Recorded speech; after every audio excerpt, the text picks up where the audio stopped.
In the year 40 AD, the most powerful man in the world marched an army to the edge of the sea. Thousands of Roman soldiers stood waiting for the order. They had their shields, their weapons, their battle formations, everything you'd expect before a war. But the enemy they were about to face was the ocean. According to Roman historians, the emperor ordered his men to stab the waves. Then he told them to collect seashells, not as souvenirs, but as spoils of war.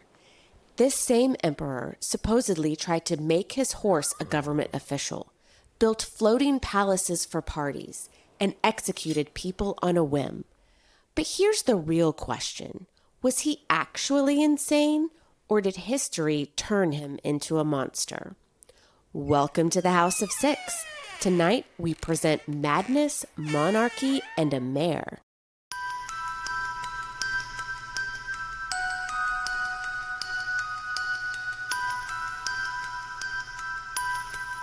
Welcome to the House of Syx. I'm Jen.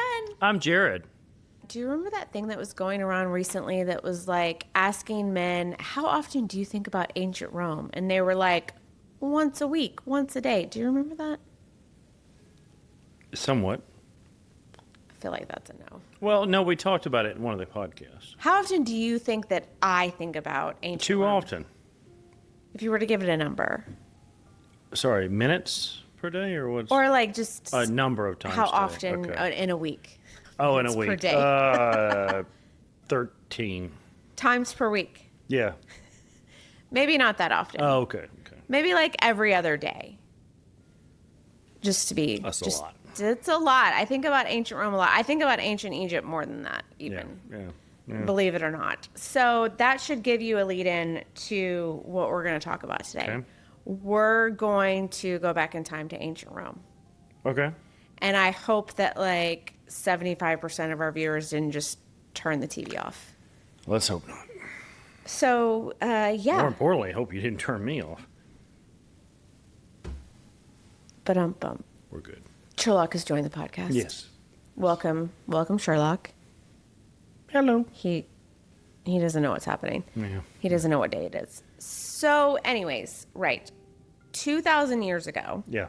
Rome was ruled by a man whose behavior shocked even the Romans. And that's saying a lot because those people were extra. Do you know?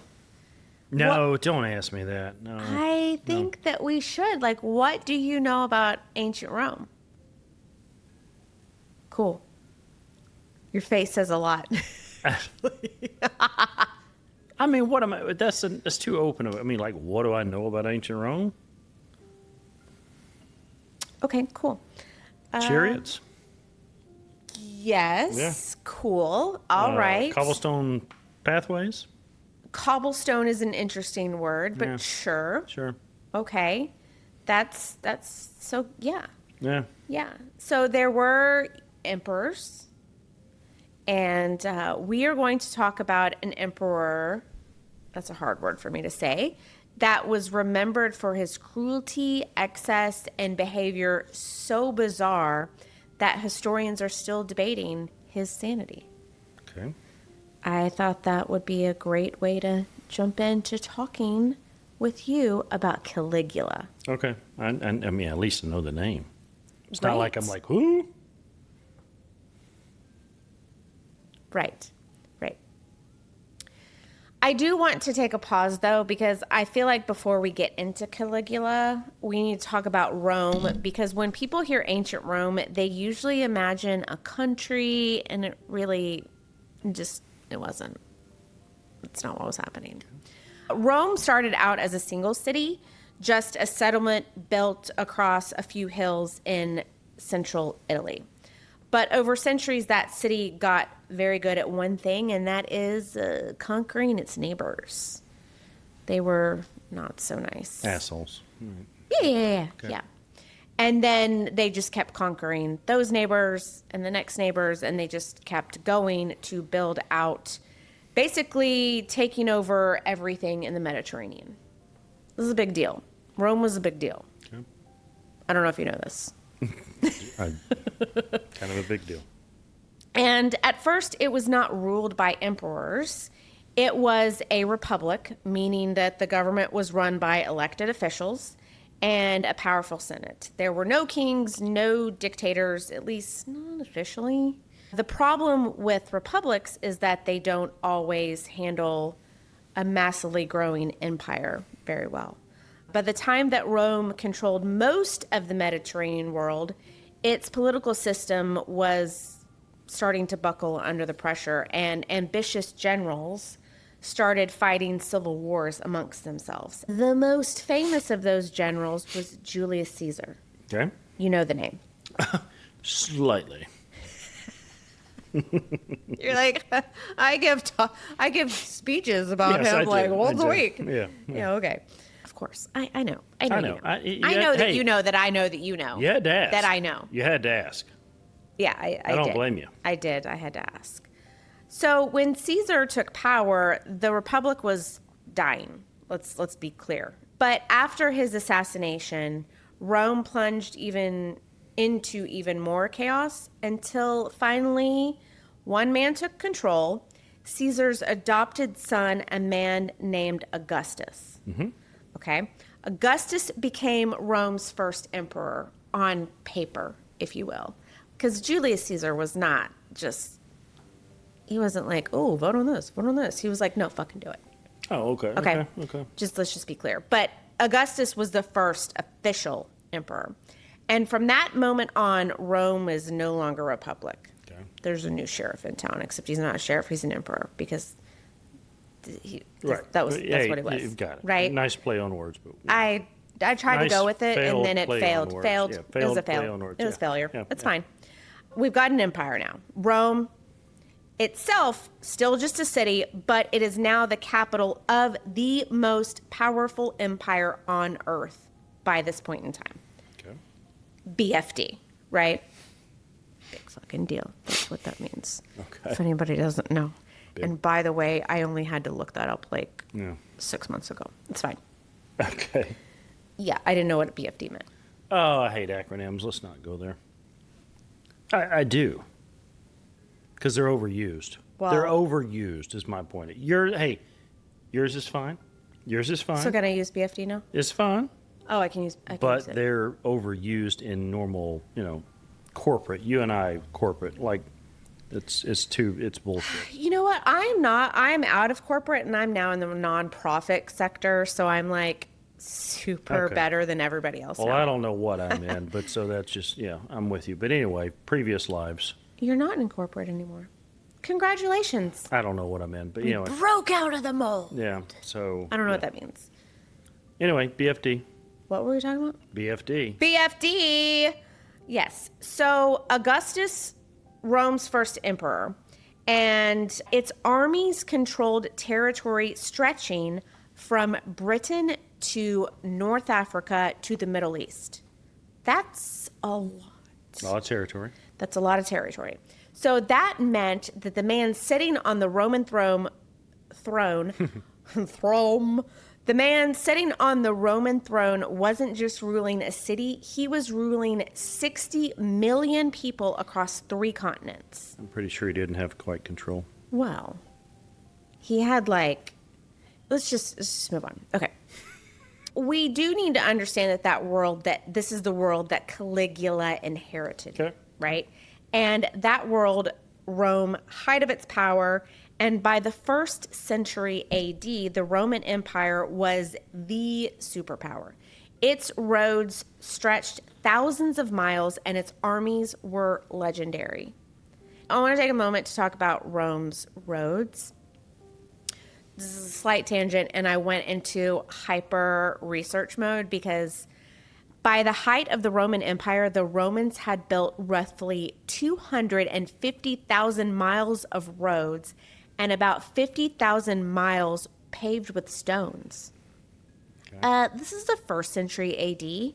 They did not have paving equipment out there like we do on the roads today that take 20 years. I would just like to know Theirs that. probably took I don't know how many years, but yeah. Or maybe they were quicker than what we have. I'd say, because listen to this. This is astonishing. These roads stretched across Britain, Spain, France, Italy, the Balkans, North Africa, and the Middle East. And almost all of them ultimately connected back to Rome. Okay. All roads lead to Rome. That's a saying for a reason. It's facts. Okay. Facts. I'll give you that one. Most people assume Roman roads were built for trade. Obviously, that did happen. But the real reason, and this is what made the Roman capital so mighty, is that it was all about military control. Okay. Because if you can move troops faster, you can take control faster, right? And they needed to move fast. Roman legions could cover 20 miles a day on these roads, on foot, I would like to note. That speed gave them some massive advantage. That's pretty cool. Well, I understand. I guess if you're not going, if you ever, call it a road, call it a pathway, whatever it may be, meaning these are roads, to be clear. They were not just dirt paths. No, that's what I'm saying. They were engineered in layers. I'm Foundation of packed earth, layers of gravel or crushed stone, and then large stone paving blocks on top of them. Yeah, no, my point is, I'm with you, which is insane. So you could, now 20 miles a day is still a lot, but I'm saying is that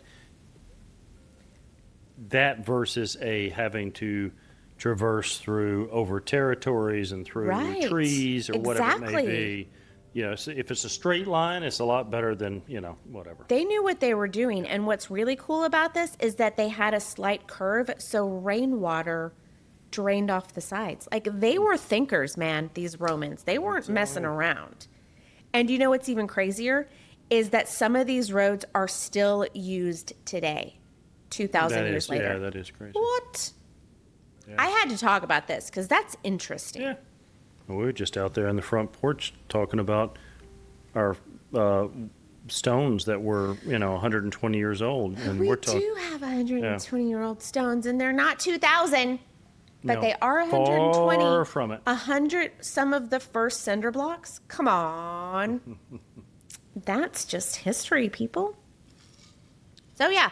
The phrase, all roads lead to Rome, comes from the fact that the Roman road system was designed like a hub and spokes wheel, with Rome being in the middle, all the spokes all go out to the different provinces. Okay. I misunderstood momentarily. Right. So if you followed the routes long enough, you would eventually reach the capital. Okay. Yeah.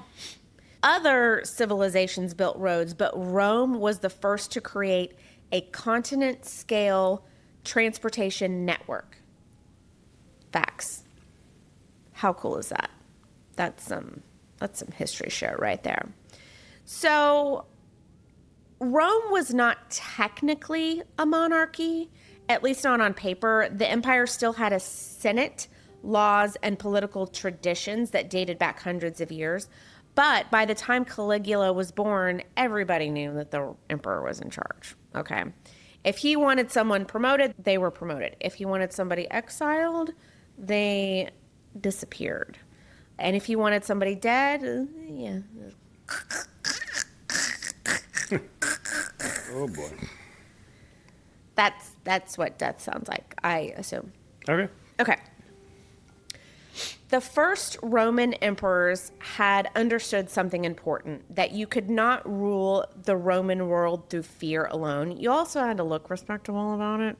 You couldn't just go on being all high and mighty like some people I know. I'm not saying it's you, because it's not, but there are people in the world that do that, and I don't appreciate it, okay? But anyways, back to this. The Emperor Augustus had mastered that balance. Okay, remember the first emperor? He ruled for over 40 years. He built roads, temples, public buildings, and he presented himself as calm, reasonable, and devoted to the Roman people. He didn't care about the money and power. He did. Okay, so after him came a dynasty that all historians call the Julio-Claudian dynasty. Now, there's a reason for that. All right, let's go with this first. What? Let's stop here for a minute. We're stopping. You're saying dynasty. Uh-huh. What's the? I've never heard you say dynasty. Well, I said it in the King Tut episode, but that's fine. All right, but so dynasty versus dynasty. The historians use the word dynasty. That's why I'm asking. And so I like to be super pretentious and stuff. So I'm going to say dynasty because I'm super smart. I like it. I was calling it out to go, hey, Jared, maybe you should learn something here. Yeah, shit. So dynasty it is. That's what I will never say it again, but here we go. Now, if you are talking about the hit TV show in the 1980s, that's different. Dynasty, that's different. Then you better get it right. Well, because if you were talking to someone that was familiar with the show Dynasty and you call it Dynasty, they'd be like, what the fuck are you talking about? Like, it is Dynasty. Like, I've never heard that show in my life. And anyway. I think maybe that TV show was on while I was being born or something. I don't remember. Now, I was born in 1979, just so you know. It was like a long time ago, but I was not. Yeah, ranked right up there with... Isn't that like where JR got shot? No, that's Dynasty? Dallas. See? Wow, you were on the same page at Dallas. I was just about to say it was around the same time as Dallas. Was JR Dallas? Yeah, boy, I hope I'm right. Ooh, but it was. Because people would go, this dumb shit. No, Dallas. Dallas was the show. Alexa, the show Dallas, is that where J.R. Ewing got shot? Dallas. Dallas, it was Dallas. Ooh, okay, so I don't know. I've never actually watched the show. Dynasty or Dallas? Yes. Yes, right. Dynasty, I just remember a whole lot of bangs. Bangs? Yeah, like, wings. Wings, wings and bangs, yeah. I was like, bang! Like, no, getting shot. No, well, being shot. No. Well. Man, J.R. Ewing, that was like, I think that we're off on a tangent here, but I think, seriously, I think that when that happened, at the time, it was one of the top viewed shows and of all time. And people were like losing their minds. Like, it was, the ratings for that show were like through the roof. I'm going to have to call my mother and ask her about that. Yeah. Very interesting. So going back to the Julio-Claudian dynasty, I would just like to talk about that since that's what this episode is Sure, about. It's not about J.R. Ewing. No. Yeah. Facts. So this is basically Rome's first imperial family. And it is a tangled web of emperors, heirs, political marriages, backstabbing. It was serious. Sure. Okay. And here is something important about Roman politics. Power was not inherited cleanly. It's not like the royal family in Great Britain where you're just born into it and congratulations, now you're king. Right. There's no... That is not how it worked. Yeah. There were no simple rules. That's a good comparison. Yeah, it is. That's the only comparison I have right now. But in this situation, there is no guaranteed line of succession. In fact, every emperor was surrounded by the same three threats: political rivals, ambitious family members, and generals with loyal armies. They could all inherit the throne, okay? Because Rome never created an official system for choosing the next emperor. Sometimes an emperor adopted an heir that wasn't even their kid. They just look, this is just what they say. Sometimes the Senate approved the next one in line, and sometimes the army just backed whoever their general was. Okay. And occasionally, someone simply killed the emperor and took the job. Oh, that's easier. Really. I mean, that's how I got my current job. So, shit. Just look out, guys. Sometimes succession looked like emperor gets murdered, Senate panics, army supports someone. Congratulations, you have an emperor. Okay. That's like history. This instability is why Roman politics are so very dangerous, which meant every ruler in Rome was constantly looking over their shoulder. This guy over here, is he like really your cousin? Or is he George waiting to... Brutus. Anyways, if you wanted to survive as a Roman emperor, you needed to be careful. You needed allies. You needed restraint. And above all, you needed to not look like a frickin' tyrant so you didn't get stabbed in the back, Julius Caesar. Anyways, right. So because Romans had a long memory, centuries earlier, they had overthrown their last king. They did not like the idea of a king. And we're talking about emperors here, so I don't think they understand how things work, but that's fine. The word king still made them very uncomfortable. So emperors had to walk a delicate line. Officially, they were just the first citizen of Rome. That's what they called them. I didn't make that up. Unofficially, these guys were the most powerful men in the world, right? Into that complicated, dangerous system, in the year 37 AD, stepped a 24-year-old emperor named Gaius Caesar. History would remember him by a nickname that started out as a childhood joke and would eventually become synonymous with madness. Caligula. Oh, did you already forget what he was about? All right, so Gaius Julius Caesar Germanicus was born August 31st in the year 12 AD. 2012 years ago. Mm-hmm. It was a long time ago. I can't do math. It was 2014 years ago. I'd already done it. Because this is not 2024. I'd already know done what it, year but it I is. was leaving it alone. Look, I can add. I can't. So he was born into one of the most powerful families in Rome, the Julio-Claudian dynasty. I said dynasty. The same ruling family that had produced Rome's first emperor. Do you remember him? His name is Augustus. I'm just reminding everybody, and mostly Jared, because I know you don't remember what I said. It's fine. His father, Germanicus, was a celebrated Roman general and widely loved by both the public and the army. His mother, Agrippina the Elder. Agrippina? Agrippina.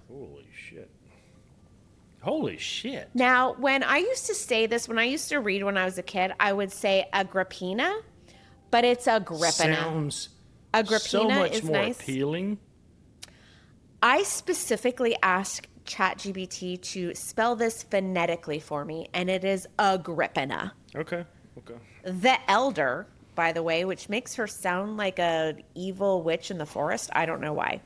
That's where my head go. Anyways, here's my wife, Agrippina. Agrippina. She was the granddaughter of Augustus himself. This is some serious family background here, which meant Caligula was born directly into the imperial bloodline, which, as we have already learned, is not necessarily normal. Okay? But despite the wealth and power surrounding his family, Caligula's childhood did not begin in palaces and political halls. It actually began in military camps because his father spent much of his career commanding Roman legions along the northern frontier, particularly in what is now modern Germany. And unlike most elite Roman families, Germanicus often brought his wife and children while he was stationed with the army. Okay? Pause. He's just having a time. He was licking, and I'm hoping that you don't end up going back on your thing and going, all I hear is the dog licking. So if you hear some very aggressive and frankly graphic licking on the sound, it's Sherlock, it's not Jared. I just want you to know that. So, anyways, back to the story, because this is really interesting. Yeah, sorry. This means that Gaius grew up surrounded by soldiers. He played in the camps, watched military drills, and wore miniature versions of a Roman soldier's uniform. And the soldiers thought this was so cute, and they just adored him the most, this little boy in this little soldier's outfit. Yeah, so they gave him a nickname based on the tiny boots that were a part of the outfit. In Latin, those boots are called caligae. So the soldiers started calling him Caligula, which means little boots. Okay. So he took that name into adulthood. As an adult, he was called Little Boots. I'm just like, that's embarrassing. That's, yeah. Okay. Might have given him a complex. That's all I'm saying. I'm not saying he had a complex, but I'm saying he had a complex. Mm-hmm. All right. So anyways, for a time, the future looked bright for Little Boots, okay? He was a young boy with a soldier's nickname, right? His father, Germanicus, was one of the most popular men in the empire, okay? He was a BFD. Many Romans believed he would eventually become emperor, right? But in the year 19 AD, Germanicus died. Suddenly, while serving in the eastern provinces of the empire. I don't know how he died. He's just dead. His death shocked Rome. They were like, what? Germanicus, no. So anyways, rumors spread quickly that he had been poisoned. Because that happens a lot around here. Exactly. It was a way to go, okay? Some even suspected that powerful political figures back in Rome might have been involved. We don't know. Results are the same. The most popular general in Rome is dead. Okay? D-E-D. Dead. Yes. So his family suddenly became very politically dangerous. If you are the rest of the people in this family, you're like, oh shit, we're all about to die. That's what you would say. Okay. Germanicus's widow, Agrippina, I forgot her name already. I was going to say, I forgot her name already. His widow, Agrippina, believed that her husband had been the victim of a conspiracy. Now, she's probably right. She openly blamed members of the imperial court. Does she want to die too? I don't know. This was a long time ago. This is a bold accusation in the world of Roman politics. You got to have Cojones. It would have had some consequences. Are you doing okay right now? My blood pressure's high. I'm really into this. I love this. I can't even tell you guys. I am the most excited about this story.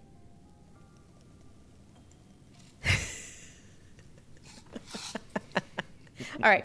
So, at the time of Germanicus's death, the emperor of Rome was Tiberius. He is the adopted son of Augustus, who is the first Roman Empire. Okay. Tiberius had always been more distant and suspicious than Augustus had been.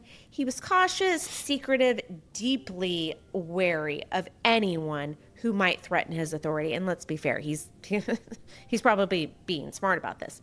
The family of Germanicus was popular, powerful, and openly critical of the emperor, and this is looking increasingly dangerous. They're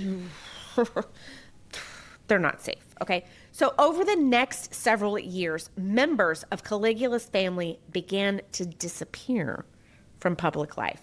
His mother, Agrippina, was eventually arrested and exiled, and frankly, she should be happy to be alive at this point. 2 of his brothers were accused of treason and in prison, and frankly, again, happy to be alive.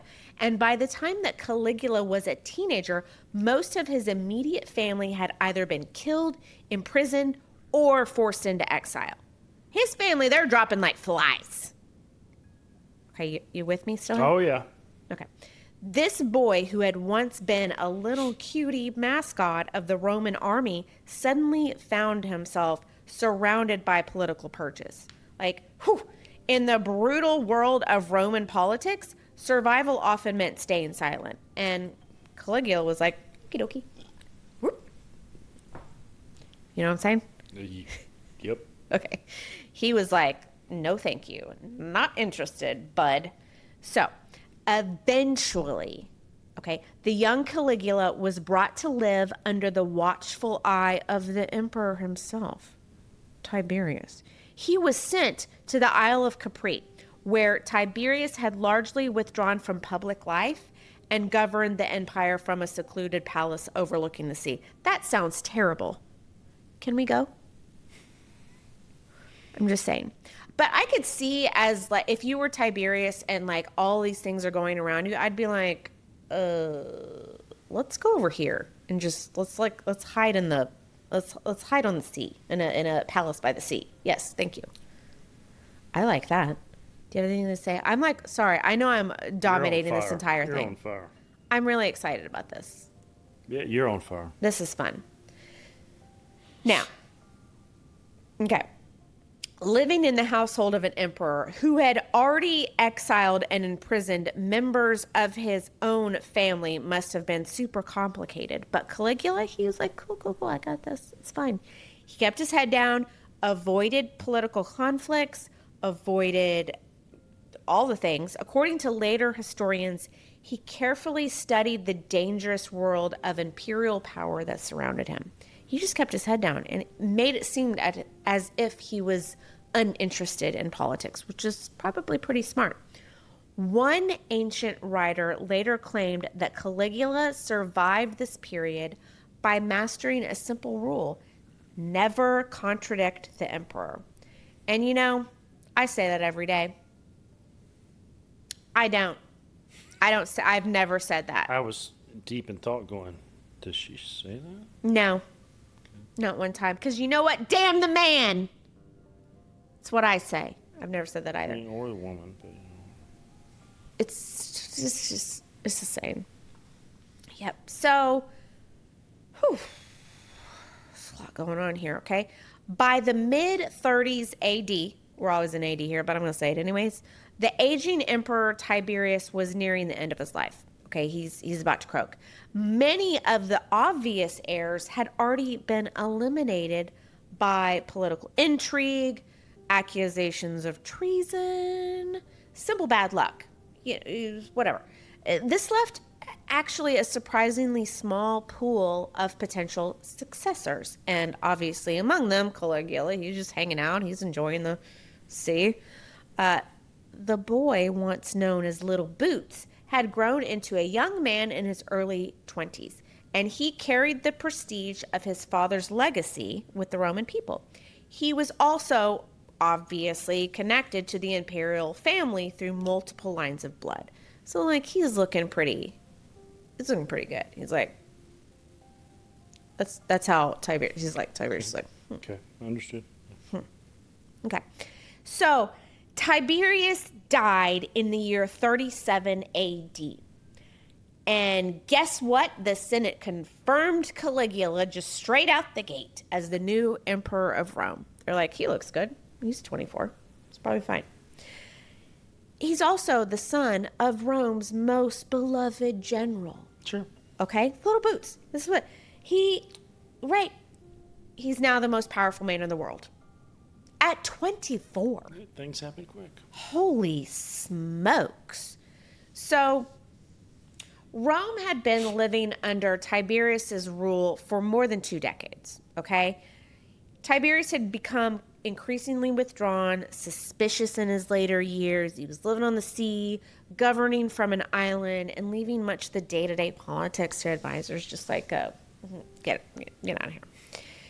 And the young man, Caligula, stepping into power seemed exactly like the change that the empire needed. They need some young blood in here. They need somebody to mix it up. Like, get into Rome and, like, rule like a, that's what I said. He entered the city as the new emperor. Crowds were celebrating in the streets. They were like, Caligula.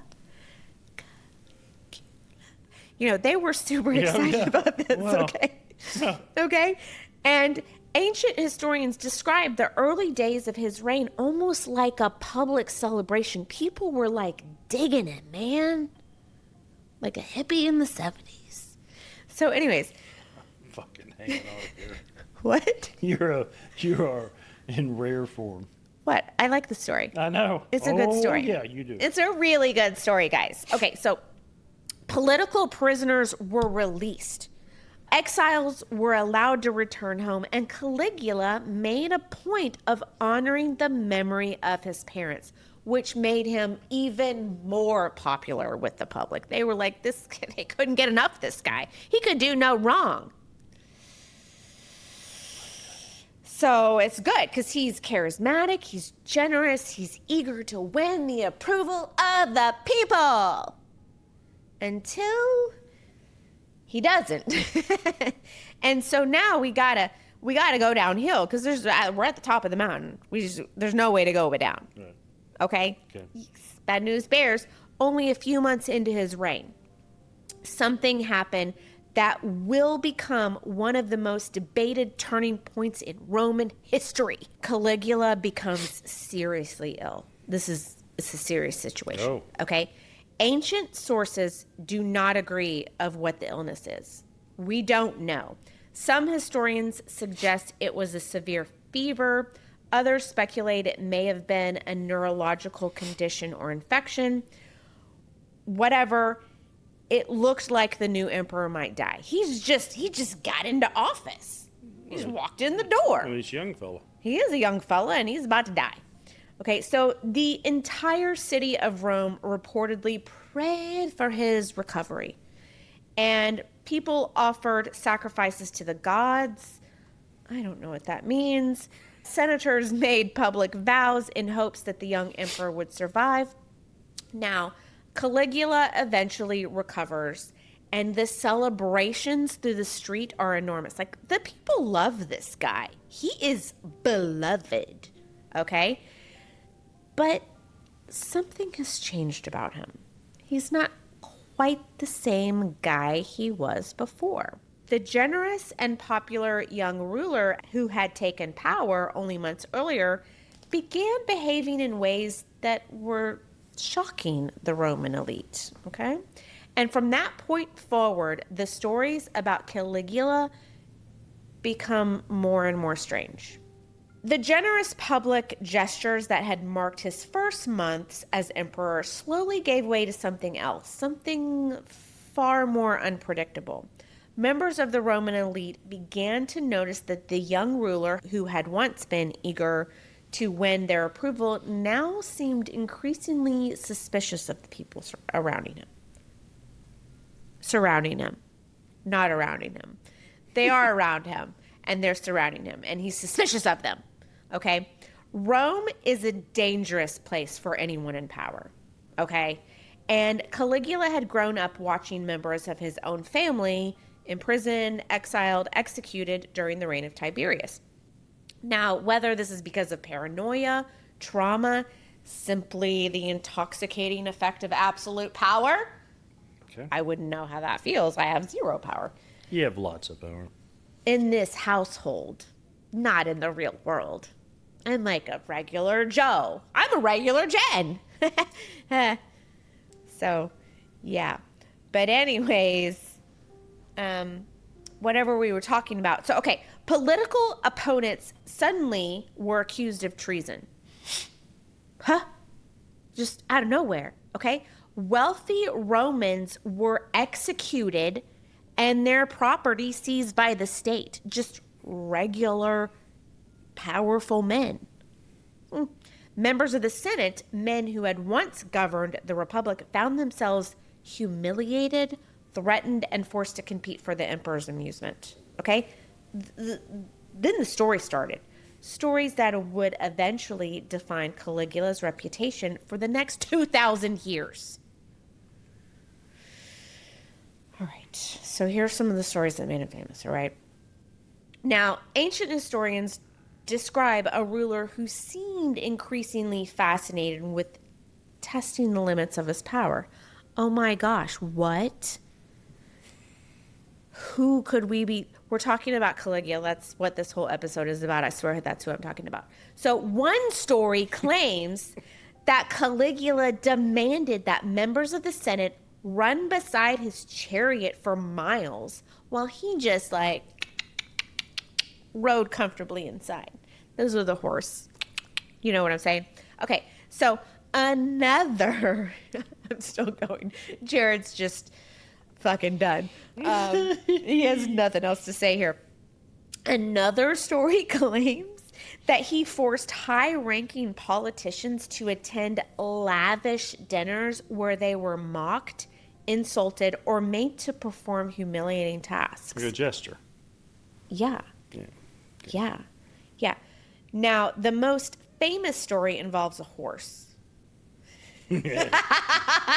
So I set you up for that. It's not quite that bad. You did. Okay. So, yeah. This story. So I'm going to tell the whole story on podcast, so it's not that bad, right?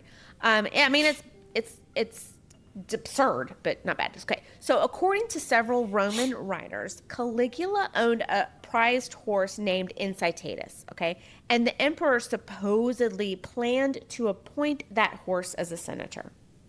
Okay. Yeah. The animal was said to have had his own marble stable, jeweled collar, and his own servants. Yeah, don't doubt it.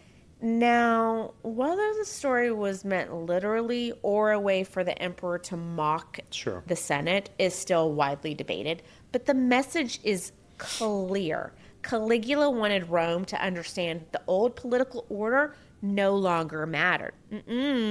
No, it doesn't. If he wanted a horse as a senator, bitch, please, horse as senator, is what I'm saying. Jesus Christ. It's just, I'm slightly... I was going to say, you got to start drinking earlier when we do these podcasts. Yeah, I should just drink every podcast, because this is a blast. I'm having the most fun. You're on fire. I'm having so much fun. At one point during his reign, Caligula reportedly marched a Roman army to the coast of northern France. The soldiers believed that they were preparing for an invasion of Britain. Instead, the emperor ordered them to line up along the shoreline and attack the waves. Oh, I don't even know. They stabbed at the water with their spears and collected seashells from the beach. The shells, the emperor declared, were spoils of war taken from the sea. He went to war with the sea. I was going to say, we got issues. We have all the issues. We've entered issues. We've got issues coming out of our pockets. Yeah. Yes, absolutely. Now, whether this was a bizarre act of madness, a political joke aimed at the army is still debated, but stories like this spread quickly through Rome. And with each new tale, the reputation of the young emperor is growing darker and darker. So Caligula's reign continues. The stories about him are just batshit. What had once seemed like arrogance or theatrical displays of power begin to start looking like actual instability. Ancient writers describe an emperor who increasingly blurred the line between ruler and god. I don't know if he knew the difference between the two. He reportedly demanded that statues of the gods be altered to resemble his own face. In some cases, the heads of existing statues were removed and replaced with his likeness. And he also began insisting that people address him with divine titles. Okay. In other words, Caligula wasn't just ruling Rome. He was beginning to present himself as something more than human. At the same time, his finances are collapsing. Because you can't go to war with sea, make a horse a senator, start putting your face on every freaking building in the place, and not run out of money. Right. Like, he's free. just right, for free. Throwing money at a horse. Well, I don't know. Well, true. Yeah. I was going to say, the only thing I can see that's potentially somewhat cheap is you go fight with the sea. You got to get your men there. That shit's expensive. Roman soldiers are not cheap labor. They're elite, bitch. Anyways, so, yeah. No, seriously. He's running out of money. This early generosity that made him popular with the public had been incredibly expensive.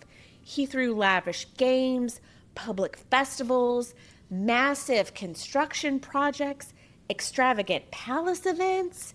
This is just draining the treasury. The treasury's in the sewer. Okay, now to replace the money, Caligula, what do? You tax the people. Oh, okay. It's got to come from the people. Yeah, this is where the money comes from. Should have gotten. So tax them more. So, but then he starts confiscating wealth from the rich Romans. Yeah. Now, this is where he might have gone awry. I'm just saying that. So yeah. For the record, I was just going to say increase the deficit. Well, that's what we do today. Right. No, I'm just saying. Right. Thought that was the easy one. Yeah, of course. So now, executions are becoming more common. Members of the Senate, former allies, political rivals, they're accused of treason. They're put to death. And in many cases, if not most, their properties were seized by the state. Of course, you got a criminal against the state, you just take all their shit. And they're the wealthy people, so it's like big shit, right? So for the emperor, this solves two problems at once. You get rid of your enemies, and you're bringing cash in. Mm-hmm. You know what I'm saying? Yeah, but the more unpredictable Caligula became, the more nervous people they're around him. They're like, oh, yeah. Is this okay? Am I next? Am I next? Exactly. Now, Roman politics have always been dangerous. Emperors ruled with enormous power. They lived under constant threat from the very people closest to them. So this is not new, but by the 4th year of Caligula's reign, many members of the imperial court had begun to quietly wonder whether Rome could survive much longer under this. Because this is how you get a let them eat cake moment. This is a let them eat cake situation. Cake or death? Cake or death. Yeah. You said death. You said death. Yeah. I mean, this is very much French Revolution, and this is where my mind goes, is you've got Marie Antoinette and Louis the whatever-teenth, and they're sitting up high on their thrones and let them eat cake, and we're wearing fancy shoes, and I got my wig up to the ceiling, but there are actual people literally dying in the streets.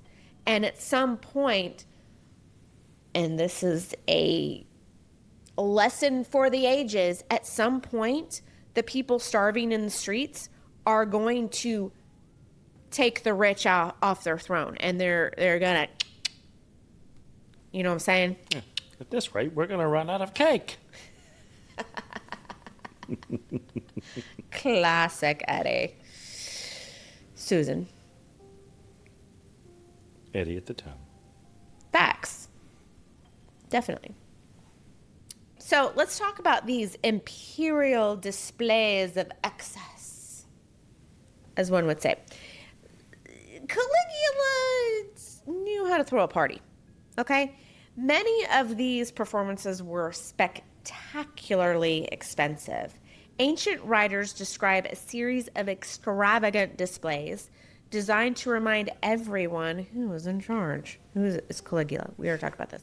Okay, so one of the most famous of these displays, it is an enormous floating bridge across the Bay of Baiae in southern Italy. According to historians, hundreds of ships were anchored side by side across the water, creating a temporary roadway stretching for miles across the bay. Caligula then reportedly rode his horse across the bridge wearing armor associated with Alexander the Great, as if reenacting a triumph. This guy's bonkers. I don't know if this is political theater, spectacle. This message is unmistakable. This emperor commands the seas. He's a big deal. He's a BFD. Also, like, he's wearing armor to emulate Alexander the Great. Yeah. You are no Alexander the Great. That guy was... you know what? I should do an episode on him. Jared is so excited. The look on his face was like, yeah! So... I looked at you like, yes. No, I don't know enough about him, so yeah. Oh, exactly. No, I was saying that's... Okay. That's what I'm saying. Yeah. I'm so excited. So, buckle up. But we're talking about Caligula. God, Caligula. yeah. Yeah. We're still. So he pulled a Cleopatra too.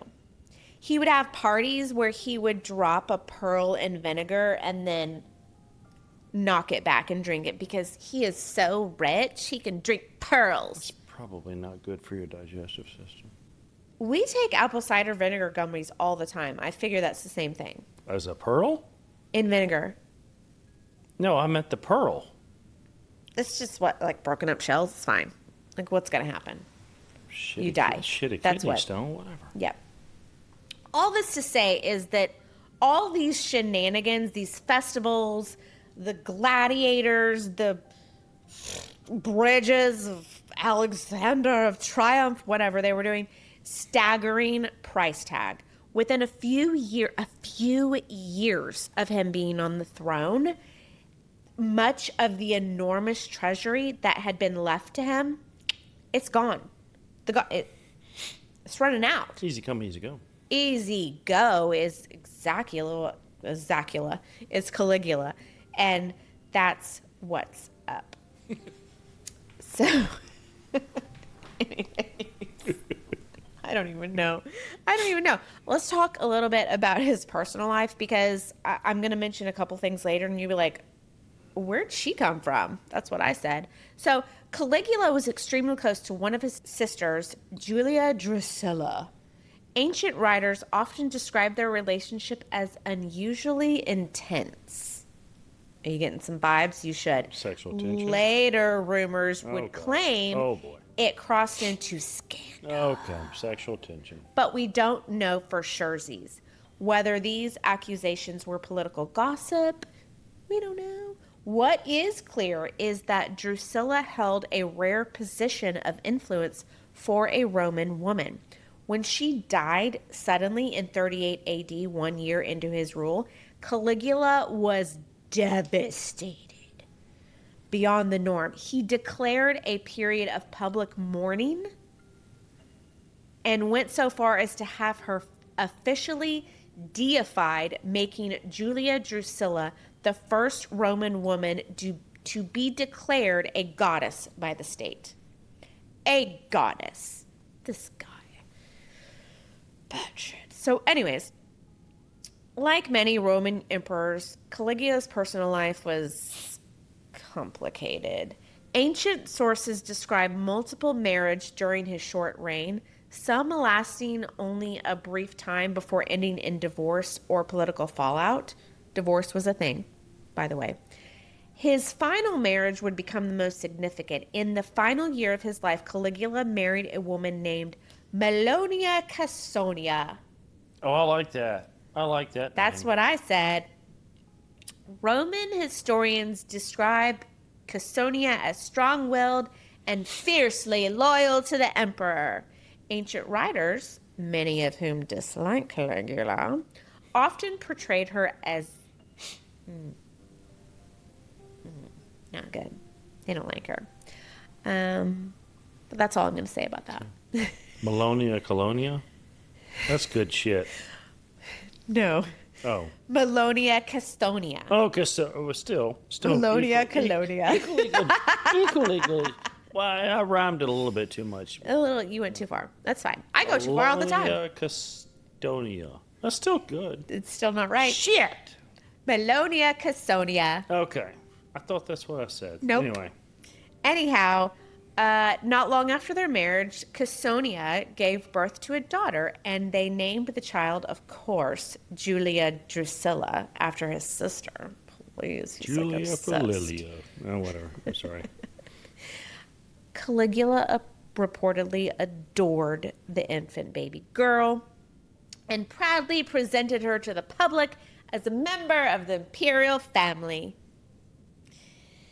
All right, you ready for this? We're getting into the good shit here. We are in the year 41 AD.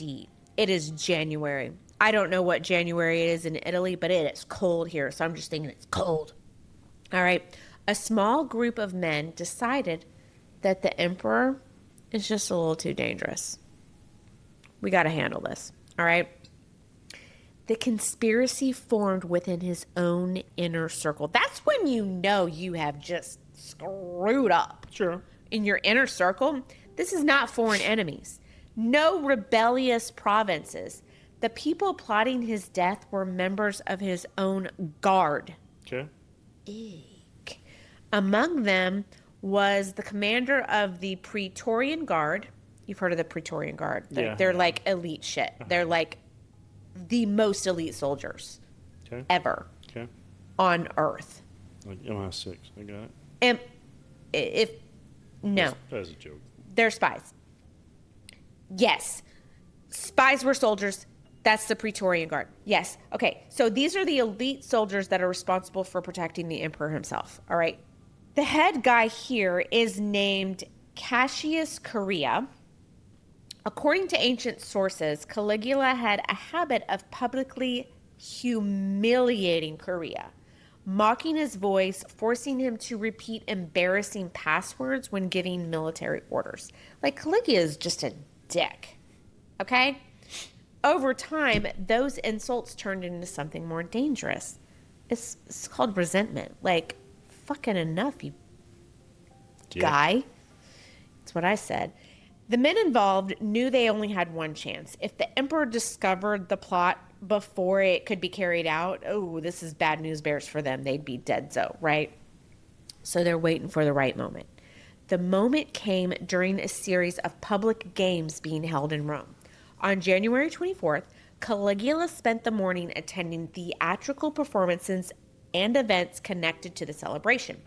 As the day went on, the emperor began to make his way through a covered passageway beneath the palace complex. It was there, away from the crowds, that the conspirators made their move. The first attacker was Cassius Correa, the Praetorian officer who had endured years of these insults from this guy. And so he stepped forward and struck. He stabbed him. Okay? And struck. And then the rest of them were like, yeah! And they all got in on it. It was a Julius Caesar situation. Stabby, stab, stab. Yeah. Okay? Ancient accounts say that the emperor was stabbed multiple times as the attackers surrounding him. The once all-powerful ruler of Rome collapsed in a floor of blood. He's dead. He was 28 years old. His reign was just under 4 years. Yeah. Like, now, the violence didn't end there. Unfortunately, this is the sad news bears part of being an emperor. The members of the imperial family were also targeted. His wife and young daughter, who was under a year old, were gonzoed. Interesting. Okay. Yeah, they were trying to eliminate any potential heirs. Jeez. And for a brief moment, it seemed possible that Rome might return to its old republic system. Some members of the Senate even began discussing the idea of restoring the republic entirely. But the Praetorian Guard is like, no, we have other plans, and we're the big boss guys, so. Right. In the immediate aftermath of Caligula's assassination, Rome is thrown into confusion. The conspirators believed that they removed a tyrant and hoping that the Senate would restore the old republic. It seemed possible, but while the senators debated what to do next, the Praetorian Guard started searching the imperial palace. And this is crazy because they were looking for surviving members of the imperial family that they had just murdered, but I would like to say they were looking for another emperor. Like, no joke. They were looking behind curtains. Behind a tapestry inside the palace, they found a man cowering in terror. And this man was Claudius, who was Caligula's uncle. He had spent much of his life on the sidelines of Roman politics. Many people thought he was awkward, frail, just this little stooped over guy. So Rome has a new emperor. They were just like, this guy behind a curtain, it's fine. Wham bam. Thank you. emperor. Yeah. Claudius. Yeah. So what was he doing when he was found? Hiding behind a curtain. No, but what? Sorry. Valid. That's it. Who was he? Caligula's uncle. No, but what was he doing? What was his profession? I should be more. The emperor's uncle. That was it. That was it. So he's like the janitor slash. No, he wasn't cleaning anything. He was just like sitting at parties and enjoying it. No caretaking. He didn't do shit. Okay. No. So the thing here is that they were storming the palace and killing all of Caligula's family. Right. And then they after getting through and killing all these people, they were like, oh shit, we still need an emperor. Go find somebody. So and they were like, Claudius, behind the freaking curtain. Okay. Yeah. I mean, things happen to good people for a reason. Are we calling this good? Yeah, I don't know. Because that's just my point, is that, to your point, is that it's stupid. Yeah. So I'd like to talk towards a little bit of the theories about Caligula, about why he was so weird, bonkers. Okay. And there are a couple of theories that historians have today. And the traditional view of Caligula is that he was genuinely unstable. Okay. Like, there's something wrong with this guy. But he wasn't always like that. If these stories are accurate, this horse story and as a senator and the bridge where he was trying to be Alexander the Great and the War of the Sea and just humiliating all of these senators and rich people within Rome, like, was he just drunk on power? Was it just this absolute power?